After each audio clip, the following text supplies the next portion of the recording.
Assalamualaikum warahmatullahi wabarakatuh.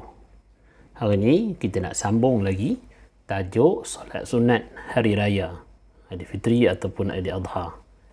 Hari itu kita dah belajar tentang macam mana yang dimaksudkan sembahyang raya. Kita dah belajar tentang macam mana cara sembahyang raya, apa hukum sembahyang raya. Sunat ya, bukan wajib. Dan hari ini kita nak tengok pula apakah hikmah solat sunat 2 hari raya. Hikmah ni apa? Hikmah ni satu benda yang baik. Apakah kelebihan bila kita menunaikan solat sunat hari raya, Aidilfitri ataupun Aidiladha? Yang pertama kita tengok untuk menunjukkan kerjasama dan perpaduan dalam kalangan umat Islam. Bila orang tengok kita ramai-ramai berkumpul di masjid, di surau, maka orang nampak kesatuan orang Islam ni memang dapat dihimpunkan, dapat bersama-sama. Cuba bayangkan, kalau kita buat sembahyang raya orang tak berkumpul, nampak benar orang Islam ni tak bersatu padu. Maka kamu jangan lupa pergi sembahyang raya ramai-ramai di masjid surau tak. Waktu tak PKP lah. Kalau PKP 12 tahun ke bawah tak boleh. Kemudian mengagungkan kebesaran Allah, maka akan membuktikan sama-sama dengan kita menunaikan solat sunat Aidiladha ataupun Aidilfitri ini, kita sedang memuliakan Allah. Kita memuji-muji Allah dengan bertasbih, dengan bertakbir dan sebagainya. Kemudian yang ketiga, mengeratkan silaturahim. Bila kita dah pergi sembahyang raya, kita berjumpa, bertemu, maka kita saling bermaaf-maafan dan sebagainya. Secara tak langsung kita dapat menghubungkan kasih sayang. Seterusnya, mendidik diri supaya berdisiplin. Macam mana tu?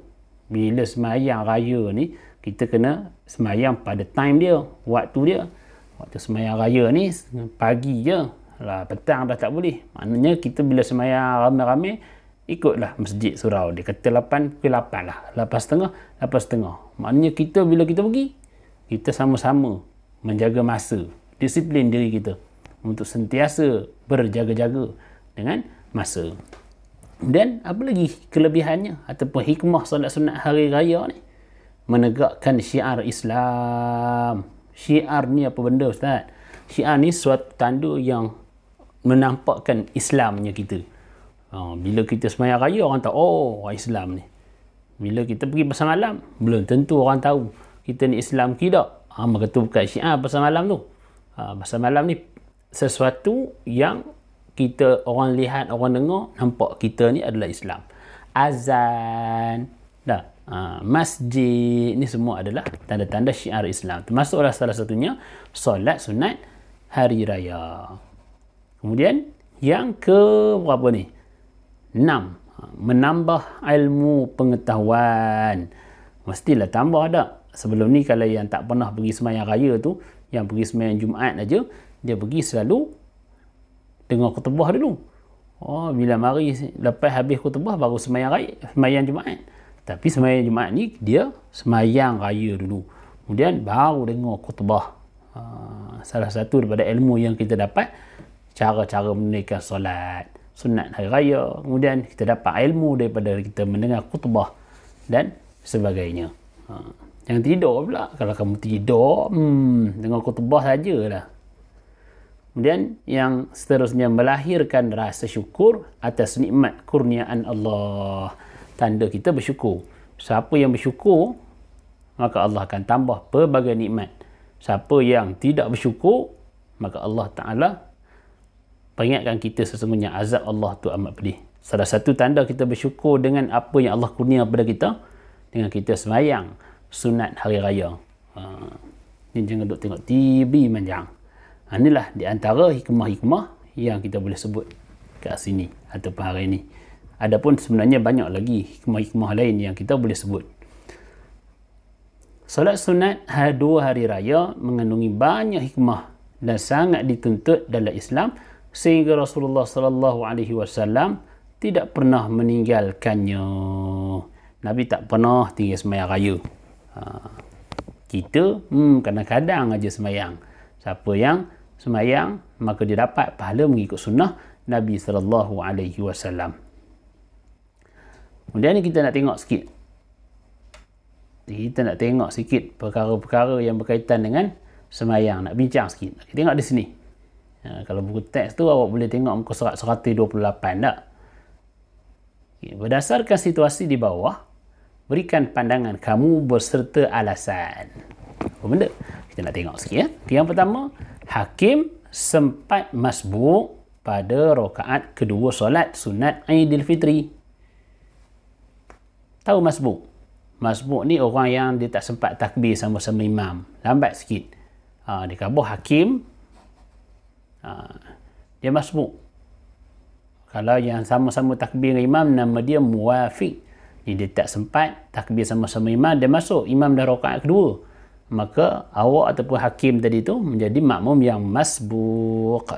Maka macam mana solat sunat Aidilfitri dia? Boleh tak? Sah ke tidak? Soalan tu ya. Maka hukumnya solatnya sah. Maka habis imam bagi salam, dia bangun tambah satu lagi rakaat yang tertinggal. Kerana semayang sunat hari raya Aidilfitri atau Adha 2 rakaat. Kalau awak sempat 1 rakaat je, lepas imam bagi salam bangun dan awak tambah 1 rakaat. Kemudian macam biasa rakaat kedua dimulai dengan 5 takbir. Disunatkan memulakan dengan 5 takbir. Kemudian baru baca Fatihah dan awak baca surah. Okey, understood? Faham dah ya? Sama juga kalau awak masuk tahiyat akhir. Imam dah tahiyat akhir. Awak dikekaya sikit perut. Kalau memang banyak benda di rumah. Sampai orang nak semayang. Sampai ada sikit perut. Masuk wilayah tengok keluar orang duduk tahiyat akhir. Boleh tak semayang terus? Boleh. Masuk je lah tahiyat akhir tu.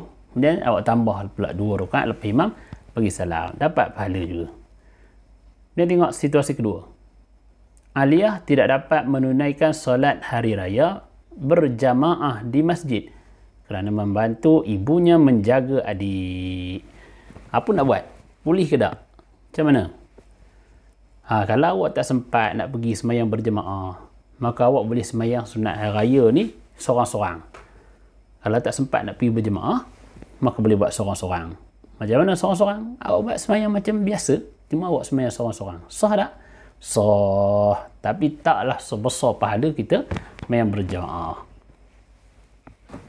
Lalu awak pergi masjid, udah semayang, udah lah lebuh dah. Tak adanya. Lepas imam dah semayang dengan jemaah-jemaah lain, kamu terlambat. Kamu masuk je lah, kamu semayang seorang-seorang. Kalau dah terlambat, jangan langsung tak semayang. Rugi. Tengok situasi yang ketiga. Ketika Farhanah tiba di masjid untuk solat sunat hari raya, dia mendapati para jemaah telah selesai menunaikan solat sunat hari raya. Ni yang Ustaz cerita tadi. Orang dah habis semayang raya. Jangan awak balik. Awak boleh semayang seorang-seorang. Dapat pahala tak? Dapat pahala. Semayang sunat hari raya. Niatnya tak payahlah sebut imaman ataupun makmuman. Usalli sunnatan Aidilfitri rak'ataini adaan lillahi ta'ala. Saja aku semayang solat sunat Aidilfitri 2 rakaat tunai kerana Allah Ta'ala. Itu juga dengan semayang sunat Aidil Adha. Sama je. Tak ada imaman, tak ada makmuman. Kerana awak semayang seorang-seorang. Okey. Faham dah ya? Sikit sebanyak tentang apa nama hukum solat sunat hari raya dan situasi tertentu. Jangan lupa pula ambil ayat semayang. Ada pula orang yang tak ambil ayat semayang. Memang nak kena tu. Tak sah ya, tak ada ayat semayang walaupun awak imam sekalipun. Okey, jangan lupa jawab soalan nanti ya. Pastikan baca betul-betul soalan supaya awak jawab dengan jawapan yang betul. Boleh tengok video-video sebelum ni, siri 1 hari tu, supaya lebih jelas hukum ataupun perkara berkaitan dengan solat sunat Aidilfitri ataupun Aidil Adha. Wallahu alam. Assalamualaikum warahmatullahi wabarakatuh.